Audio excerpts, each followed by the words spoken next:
Hi guys! Welcome back to my channel. This is Jeanette G. So, ang tagal ko guys na hindi nakapag-vlog kasi ang dami kong ginagawa. So, ngayon, isi-share ko sa inyo ang favorite brand na ginagamit ko sa business ko. Dahil nasa craft industry tayo, importante na meron tayong brand na pagkakatiwalaan sa paggawa ng ating mga crafts, lalo na kapag ginagawa mo na itong as your business. Ayan. Nandito tayo sa aking Messy Craft Studio. Messy kasi hindi pa ako nakakapaglinis. Tingnan nyo naman yung likuran ko dahil nga sobrang busy ako sa pag-take ng order dahil ng magki-Christmas na guys. So back tayo sa topic natin. Sa previous video ko, sinare ko sa inyo kung ano yung pinagkaiba ng Cameo sa Cricut.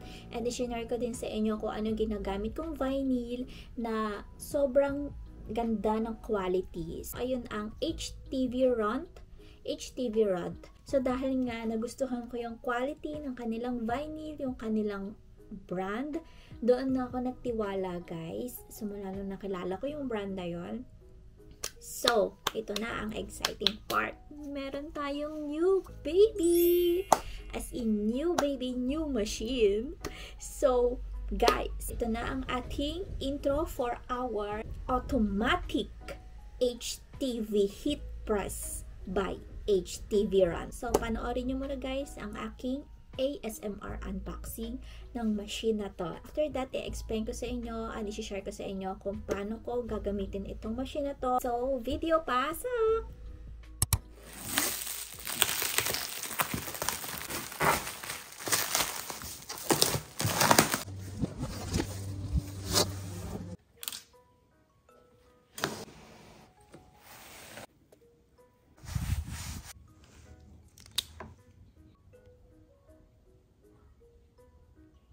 So, ayan na guys. So, ayan yung ating unboxing video. So, gagawin na natin. Mag-heat press na tayo. Gagamitin na natin siya. So, meron na ako dito na cup. Ito na yung na-cut ko for Christmas to eh.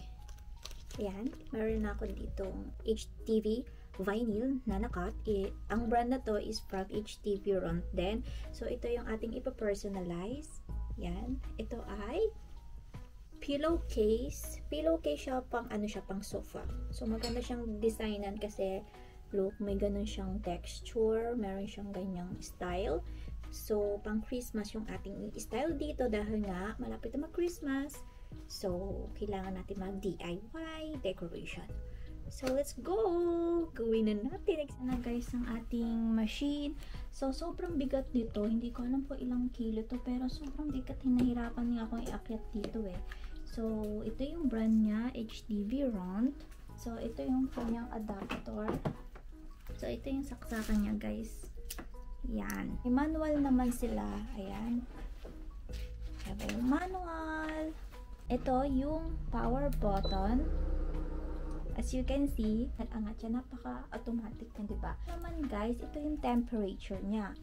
Example, press natin. 200. Then, ito naman, kung gusto mong mas mataas, diba nakaset siya ng 200. Ito yung pampataas niya. Ito yung pampataas ng temperature. Ayan, ito naman, syempre, pampababa. And, ito naman is yung time. So, ang naka-time dito is 20 seconds. Diba? 20 seconds na nakalagay dito. Pwede mo din siyang dagdagan ng oras kung gaano katagal. And, pwede din siyang bawasan. So, ang maganda dito is meron na siyang custom. Naka-pre-save na siya. Meron na itong naka-set kung anong temperature niya and second. So, meron siyang mode A and mode B. So, pag pinress naman natin to, ito yung mode 1 is 300 to 15 seconds. Ito ay para sa heat transfer. So, ang mode 2 is good for glitter heat vinyl. So, pag pinress natin ang number 3, ito ay perfect for dark fabric transfer tape. So, pag pinress natin yung mode 4, ito naman ay good for sublimation. So, meron siyang 307 to 40 seconds. Depende pa rin sa inyo, sa inyong likings, kung anong gusto nyong temperature at seconds. So, depende rin sa inyong gagamitin na project and materials. So, gagawin natin is mode 2 tayo. Ayan, in 50 seconds. So, ang maganda dito guys is, look, ayan, ito lang yung hindi automatic. Syempre, okay lang na hindi siya automatic kasi napaka-easy lang naman yung gamitin, di ba? So, dito natin lalagay yung project natin. So, guys, yung project natin, ito ay yung ating pillowcase. So, simple lang gagawin natin. Ito yung kinat ko ng mga glitter. So, gusto ko dito siya ilagay. And oh my dear, yan dyan. Ayan. Simple lang.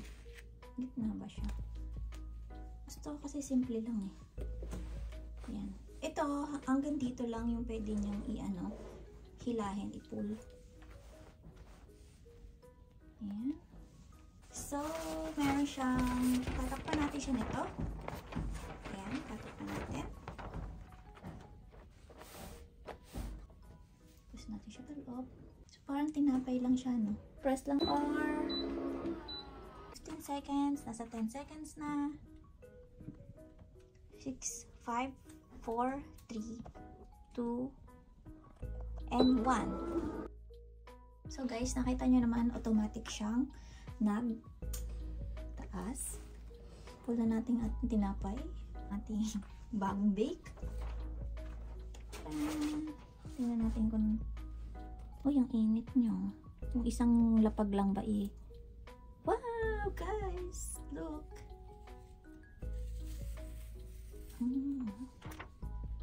Ang galing. Isang lang siya So, tsaka kapag madamihan guys na gawa, kunyari may mga madaming order sa'yo, hindi ka na mahihirapang mag-press kasi automatic siya. Ito yung maganda dito eh. Ayan. Ito natin ma-feel.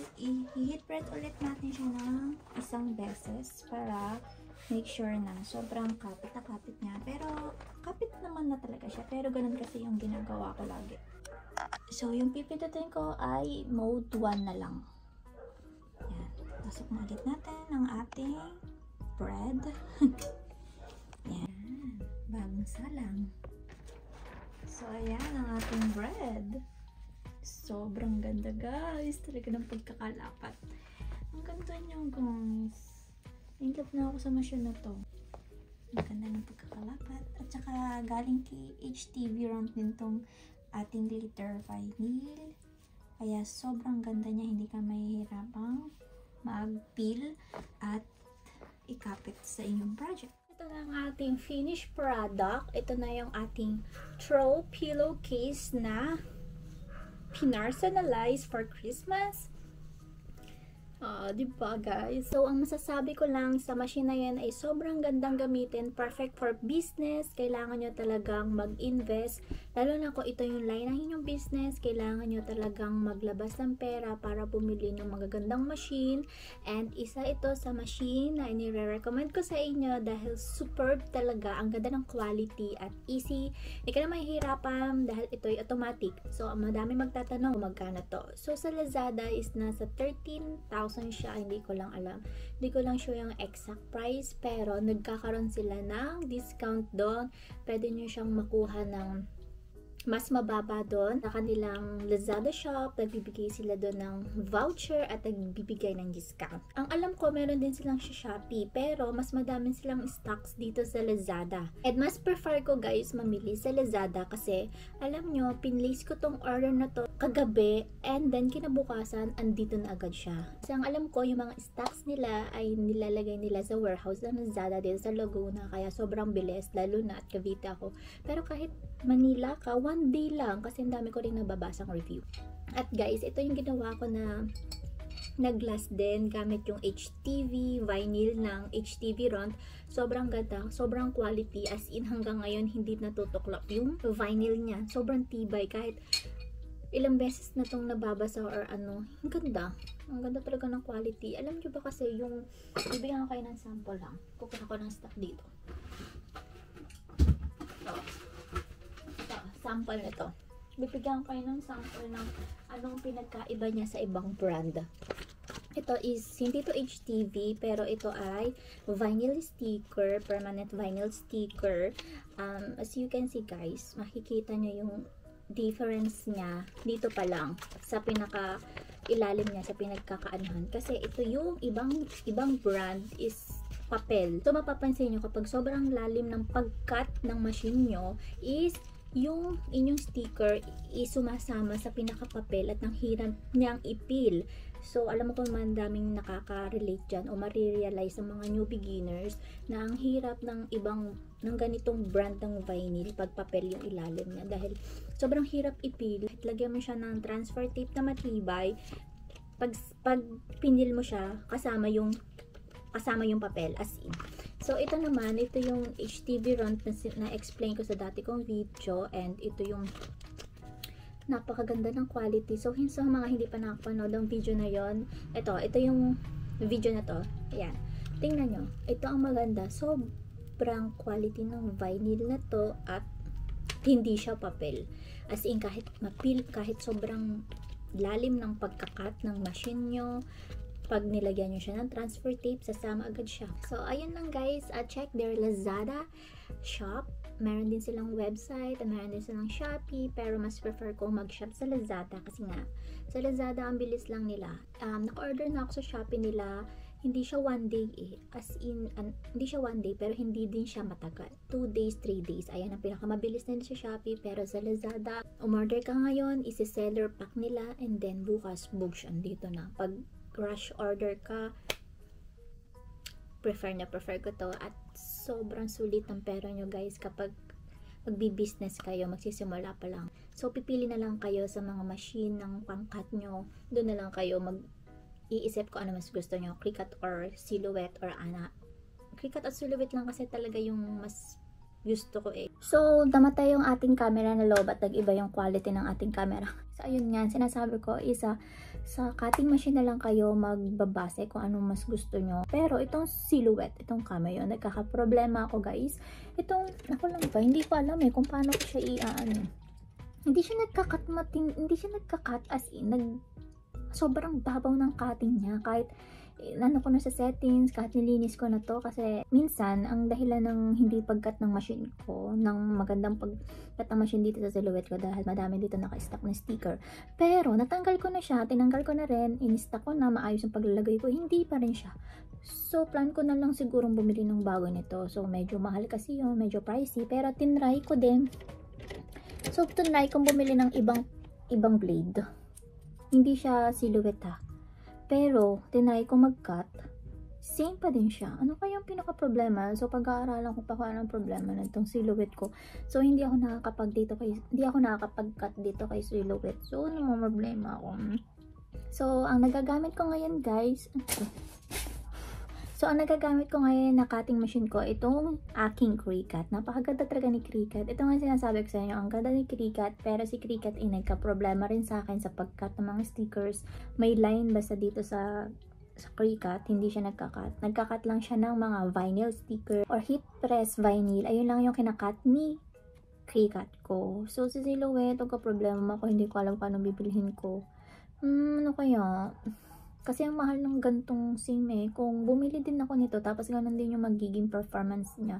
Sayang lang, kasi dito tinesting ko hindi siya nagkakat. Ano kayong problema? Guys, mayroon pa pala akong sa inyong i-recommend sa inyo na heat press ni HTV runt. Meron din silang small na pang-press. Good siya sa mga, syempre, sa mga small na materials. So, kapag nag-heat press ka na, kunyari, meron ako mga slippers, may maliit ako mga items dito na hini-heat press ko, good din siya.